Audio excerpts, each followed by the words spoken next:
अस्सलामु अलैकुम। आप सब लोगों को साबरा होम रेमेडीज में खुश आमदीद। आज मैं आपको बताऊंगी वैसलीन से पलकों की खूबसूरती बढ़ाने का तरीका। अगर आप मेरे चैनल पे नए हैं तो मेरे चैनल को सब्सक्राइब करें ताकि मेरी नई आने वाली वीडियो आपको मिल सके। वैसलीन हमारी जिल्द को नरम मुलायम बनाती है। वैसलीन लगाने से न सिर्फ हमारे जिस्म की खुश्की दूर होती है बल्कि इसके और भी कई हैरत अंगेज फायदे हैं जिससे आप अभी तक नावाकिफ हैं। अगर आप अपने जूतों को नया बनाना चाहते हैं तो फिर जूतों को वैसलीन लगाकर कपड़े के साथ अच्छी तरह मालिश करें। इससे आपके जूते बिल्कुल नए जूतों की तरह चमक उठेंगे।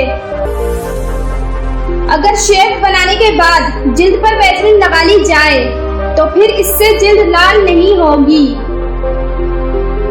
अगर आपके बाल रूखे और खुश्क हैं या दो मुंह वाले हैं तो इन पर वैसलीन लगाएं तो आप बालों के इन मसाइल से निजात हासिल कर सकते हैं।